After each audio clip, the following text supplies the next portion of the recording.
Welcome to the ITSPmagazine Podcast Network.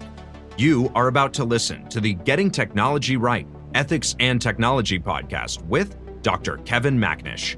Get ready for a conversation about global values and technology, diversity and inclusion, discrimination, transparency in data, privacy, and cybersecurity. Knowledge is power, now more than ever.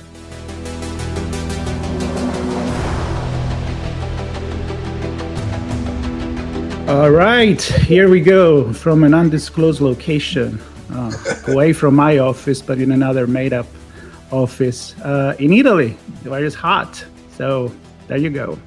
And before arriving here, I was in the UK for InfoSecure Europe, and it was hot.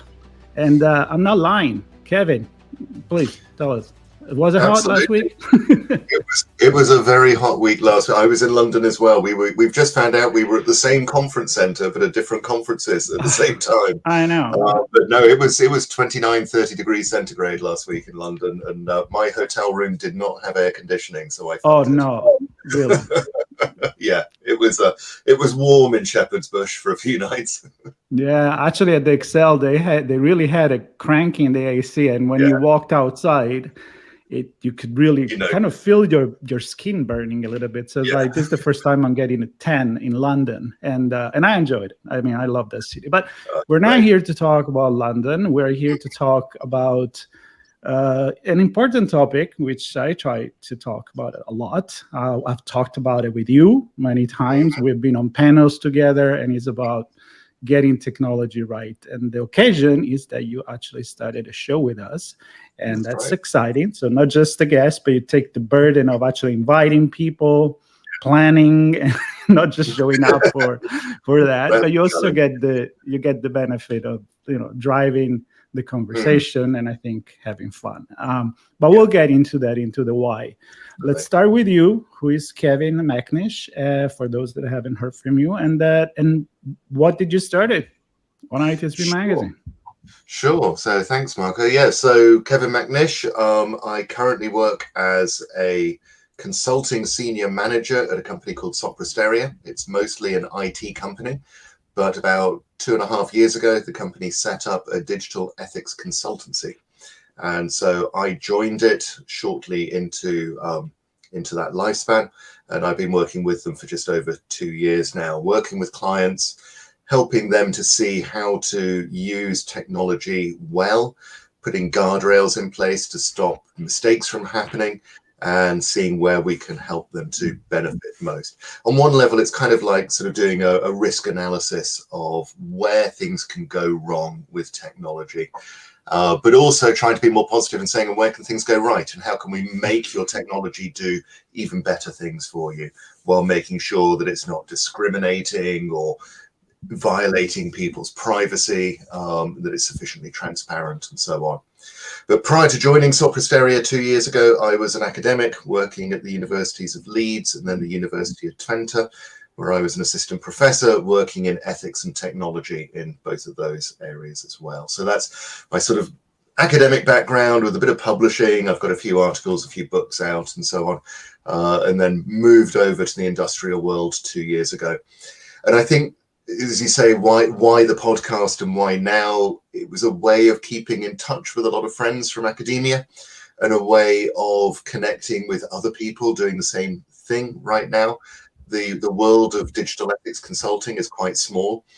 There are a sort of handful of us, maybe 10, 15 of us around the world, I think. And so we all kind of know each other to a greater or lesser degree, and it's a way of keeping in touch there, but also bringing in what's happening in the academic world, what's happening in philosophy and sociology and computer science, to understand what the ethical issues are, how they're being handled and challenged at the forefront of academic research, and how that can then translate over into what we're doing in industry and what the difference is there.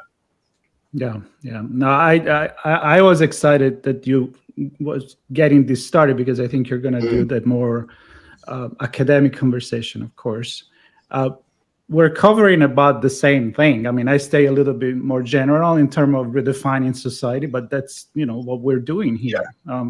And I want to start this by asking you, I mean, you mentioned there is only a few people that do this. And I'm thinking, like, I have never heard talking so much about ethics. Yeah. and even bringing philosophy back. I mean, my background is sociology and political science, and I feel like, well, maybe I am in the right place nowadays, because it comes down, it's no more the technology anymore that is going to have the easy button to fix technology. But it's a way to look in our own humanity. So I'm getting already philosophical here, but is that something you're feeling the pulse as well as you talk to people? Very definitely. I think it's interesting you should say that, because I think looking at the job market right now, if you look at the jobs that are advertised for in-house digital ethics experts, they're still looking very much for technical expertise. And that seems to be a feeling from people who are not in this world, that the solution lies with technology, and the technology has got us into this problem of bias. And therefore technology should be able to resolve it. And certainly people are selling, bias scanners, PII, personal information scanners and things like that, which can do some of the work, but they'll never do everything, because it's not context sensitive. And it's just never going to be, it's never going to solve the solution. So people have to be involved. And I think in 2 to 3 years' time, we'll start to see this. And one of the big things which we see and push on is the importance of a corporate culture that needs to go along with that. You can't simply just put policies and so on in place saying, well, you've got to be non-discriminating in your data sets or your algorithms. That's just not going to cut it. People have to understand what that means and what that looks like and where you go and so on. And as you were saying, Marco, there's been a huge amount of discussion, particularly since last November, with ChatGPT coming out. I was going to say that. Let's say the Big Bang was exactly. It's suddenly, I think obviously I was aware of GPT-3 and the forthcoming GPT-4 as it was forthcoming at the time, but ChatGPT opened up everybody's eyes to what large language models can do and what they look like. And they are, I was about to say quietly revolutionizing. It's not quiet at all. It's revolutionizing the marketplace, it's revolutionizing the workplace and universities, and not always in a good way. Some of the things we're seeing is people coming back down and just putting a blanket ban on using ChatGPT across their organization. And of course, everyone just ignores that and uses it on their phone anyway. And so and again, this is why culture is important, because at the senior levels of a company, they think, we've got this sorted. We don't need to worry about proprietary information finding its way into ChatGPT. But at the lower levels, that's exactly what's happening. And then you've got the ethical questions around, potential for bias within large language models, the lack of robustness of veracity, so they're not always truthful in what they say. There's a huge amount of interest kicking off around them now, not to mention the legality, and that came up recently in one of the conversations I was having with a guest around the fact that, if these systems, which I believe they have scraped data from the internet to get personal data, then that's technically illegal according to the General Data Protection Regulation. And so what is going to happen there, I have no idea, but it remains to be seen as to where these things go. But huge questions about what's happening in society because of developments in machine learning and LLMs and so on. So fascinating time to be involved in all of this. Yeah, absolutely. I think I don't know, 1 every 3 podcasts I have, it's about either ChatGPT or generative AI or DALL-E, well, that's the copywriting music. Well, it's not boring because I feel like, again, we're looking. It's kind of like when you ask to an astronaut, what do you learn when you go in space, and you say, we learn about ourselves, about our planet by looking at it from outside. And I feel sometimes the same. I have like this sometimes very lively chat with ChatGPT, and I try to have a conversation. I'm kind of using it myself to write more, but it's kind of like this collaborative thing. It's not just like write ABC. But I feel like I'm kind of seeing the universe, the humanity in there in this case, because it's like you said, whatever harvest has been done, it's the good and the bad of humanity. Is the book, is the article, is the fake information, the manipulation. Exactly, yeah. So it's kind of like, this is what we look like.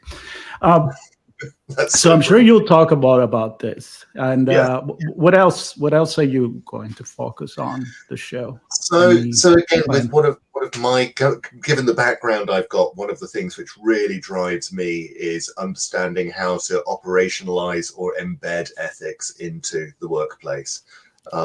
So as an academic philosopher, a lot of the work I was doing was around researching what are the principles, what are the ideas that are important. And I think we kind of got there by about, particularly with AI, certainly in its current stand, we got there about 2018, 2019 of a pretty good understanding of what are the ethical issues. The thing which has been motivating both academia and industry for the intervening 5 years has been, well, that's fine. How do we actually make that real? How do we say that technology should not discriminate? That's great. How do we stop it from discriminating? How do we ensure that, you've got things like Latanya Sweeney, the researcher at, I think she's at MIT or Harvard, or Columbia, one of those, doing some research on her name, which is a classic sort of African-American name, and finding out that the pictures that came up when you looked at Latanya were all of Black teenagers who were being arrested. And yet when you search up a name like John or Julian, you get white men who are all successful at university or whatever. And so those sort of biases which are just built into systems, and obviously that was about 10 years ago now, but they're still there. They're just more subtle and harder to spot. And so questions like that, I think, really motivate me. How do we deal with that? How do we make this stuff real in order to really protect people going forward, so that the technology that we have genuinely benefits people in the way that we want it to, without some of those side effects coming along and taking us out at the knees? Yeah. So who are you going to talk about this? I mean, you're going to try to talk to people that, I'm assuming most people in academia, they will agree with you or me, and looking at this thing and say, well, I mean, if you don't see this, we got a problem. You need glasses, but right? Are you planning to maybe do some more open conversation when maybe somebody may have a different opinion on it, or panels maybe? I mean, we've done panels together. I love doing exactly. Yeah. We did those panels last year, and they were great. I think the frustrating thing I found with the panels was that there wasn't enough time to really get into some of those issues, even in 45 minutes with 3 or 4 people. So that was why the move to doing these sort of one-on-one sessions was to get into a bit more depth. But there's broad agreement insofar as, obviously, nobody's going to say we want technology to be discriminating on grounds of race or gender or whatever, but how we get it there is an interesting question, and one which people differ on. And then I think there are some more philosophical questions which we might come to with time. So I had Sven Nyholm on recently, who's a professor at Munich, who's just written a book. This is Technology Ethics, which is a great introduction to the subject. And he was, we were talking about the gap between sort of robot or tech ethics and human ethics, and what happens when an AI starts to come out with its own morality, and that morality is different from a human morality. How do we then square that circle? What do we do with that? And so all sorts of interesting questions. How should we treat AIs? Questions around, do they have personality? Should they be given rights and things like that, which I'm quite anti, but with time we'll hopefully get people on who are more interested in a discussion there about that. So there are lots of, what I'm hesitant to do at the moment is make it too philosophical and too academic, though. I do want to bring some of those insights in, but still keep them very accessible to the non-academic audience. Right. So we're trying to make sure that this is open for anybody and not just a handful of academics who know the right language. Right. I mean, the hope is that people that want to learn about it, not necessarily have the book base is the pillar of the academic hat, they can actually get the point. And I think what is important in it, and I'm going to ask you, why you decided to do podcasts, because I know you're really busy, and as we mentioned, it takes time. But I think, at least for me, if I can make people think, I'm doing something right. And so I don't expect the audience to be educated. I'm expecting more my guests more than me to educate the audience. So is that the audience you have in mind, like the regular person that though it's thinking about this problem, right? Yeah, very definitely. Because if we were going for an audience of philosophers, say, then yes, the language would be different and what we were trying to achieve would be very different. But no, this is for people who have got no idea, or who might have read a couple of newspaper articles and said, oh, that's really interesting. I've not really thought about ethical issues before, or I've thought about ethical issues, but I don't know where to go with them. And those kind of issues those kind of people are who we're sort of really targeting on. But as you say, the educational aspect of it is good, both, hopefully for the audience, but on a very selfish level for me as well, because I'm getting to engage with all of these people, a lot of whom are friends, but it's getting me to read some of their more recent work, and that's very helpful, just to keep my own mind active and questioning and thinking and so on, and finding out what's going on in the world, not just from the industry perspective, but also from that academic side. So it really is trying to cross that divide at the moment and see where we can learn from each other. Yeah, I like that, because if you're reading paper, they're check, recheck, edited. When you're talking to someone, it can come out something that you didn't think you were going to go there. I mean, you're almost brainstorming as you have this conversation. I mean, look at us. There's no script whatsoever, and we're just having a conversation. I just need to remember sometimes that, like, we are promoting the new show. Otherwise, I'm going to start asking you other kind of questions. So we're going to stay there for the next, 5 minutes. Maybe they will keep going. I know your first episode is out. I know they're already in the queue, which, we will publish very, very soon. And maybe a second one will be already out by the time we publish this. The first conversation, I know you had it with Ravit Dotan, Ravit, which I had the pleasure to have on the show, and we met through you on a panel. So again, world. Exactly.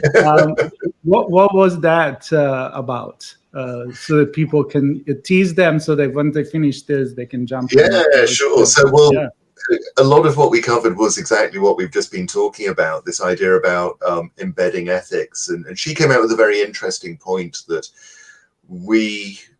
in recent years has been talking a lot about operationalizing ethics, which feels very professional. And yet the challenge was, well, when you operationalize something, that's often just means getting it embedded in the code. And yet when we're trying to get it embedded in an organization so that everybody thinks that way, so it's not a matter of just, here's an extra step in the development process where we start off with, here are some ethical requirements, and then slowly we sort of build them in. It's getting people to think about ethics so they're aware of it and looking out for those problems. And so that was really interesting, was sort of pushing out into that cultural area. And also Ravit sees herself much more as an activist than I do, as well as an academic and a consultant. And so it was interesting to sort of chat about some of those kind of areas as well that she gets into. So fascinating conversation and a lot of fun as ever. So she's good value. Oh yeah, she's very passionate too. So definitely fun. And I want to tease. I know you mentioned one next guest. Do you have some other few that you want to kind of? Yes, so we've got loads that we've been talking to now. So Philip Prey, who's an academic at Twente, Olivia Gambelin, who has her own consultancy in Silicon Valley, dealing with a lot of startups. Sven Nihom, I've just mentioned. Gemma Gladden-Clavel in Spain, who has she's an academic who also set up her own consultancy, Eticas. And Eticas are fascinating. They do algorithmic audits for companies, which they call sort of second-party companies that come to them and say, we want you to audit our algorithm and tell us whether it's where it needs to be improved from an ethical perspective. But they also do third-party algorithmic audits where the person doesn't come to them, but they do an audit, they reverse engineer the algorithm to the best of their ability, and then say, okay, what are the big apps around taxi ride sharing in Europe at the moment, and what do their algorithms look like? What are some of the justice algorithms being used in Spain? And can we reverse engineer those and then work out what some of the ethical problems might be? And so again, there's an activist sort of civil society element to that, which is not an area I've engaged in that much, but it really, really interesting. And interesting how some of those areas are driving forward parts of the debate. So good to see that. Lots of stuff coming up and more interviews to be had. And I'm assuming they have an algorithm to do that, right? Yeah, it's very much in my head at the moment. That was a large paper if I was clever enough, though. We'll use an algorithm to analyze and audit the algorithm. Oh, yes. We're going to audit our own algorithm because who knows? You get an inception of algorithms, don't you? Who knows what is in there? No, I mean, it's for me, again, I am happy, very happy when you told us I made my decision. I'm going to start the show because I know that the value of this conversation is going to be incredible. I'm already listening, so I'm a big fan. Yes, well, it's great to get on the ITSP network as well, because it's coming into something which has already got momentum and got footprint, which is great. And obviously, as you said, I mean, we've been talking on these podcasts for years now. So I feel like we've been known for quite a while. Yeah. Fantastic. So unless you want to add something or have a call to action for people to join and listen, I would just go ahead and wrap. But I'll give you the mic. Oh, thanks. No, I didn't. I should have had something prepared, shouldn't I? This shows up. No, there's nothing prepared. I'll cut. If it's prepared, if you read it, I'll cut it. I swear. If you're at all interested in technology, then you should be listening to this stuff, because technology is not relevant unless it touches on people. And as soon as it touches on people, there are ethical considerations. And so if you're at all interested in technology, and that's in the broadest sense, so we've got stuff on cybersecurity, AI, robotics, all the exciting stuff going on right now, do come and listen. And of course, don't stop listening to Marco's stuff as well. That's very much complementary what we're doing, and great to have this stuff going on together. Yeah, and that's exactly what we want to do, and we're doing. It's this networking within the network where we call each other, we co-host something, we go as a guest. Even Sean and I started to do that lately, and it's a lot of fun. And again, I'm looking forward to all of this. An invitation to everybody to visit the channel page. There is all the social media there to connect with you. There is a way to subscribe on their favorite podcast player. That can be Apple, Spotify, whatever it is, any app, and just tell everybody. I mean, I think honestly, just to close, sometimes I cringe when I see on TV some people just slamming and say we shouldn't use GPT. Yeah. And I was like, why? Let people use it and judge themselves. Yeah. I mean, I find a lot of good use for that. I know there's a lot of good use in medical research and academia in a lot of places. So give it a chance and let's listen to this conversation where somebody it's about using it intelligently, isn't it? It's about thinking and not being not just diving straight into it, but understanding what it is, understanding what the risks are, and going in with your eyes open. Just as you don't get behind the wheel of a car and drive it without having done lessons and passed a test and everything else. If there's potential for harm, you need to take responsibility, but that doesn't mean that you then don't use it. So absolutely. Exactly. That train left the station, so you need to catch up, and it's not coming back. So that's the story. Absolutely. Kevin, thank you so much for this time and for all you're doing, for all the guests you bring on. And again, everybody stay tuned. This is ITSP Magazine, and there is a lot of other new show just started there. So check it out and stay tuned, and I'll catch you next time. Take care. You too. Thanks, Marco. Right. Bye. Bye.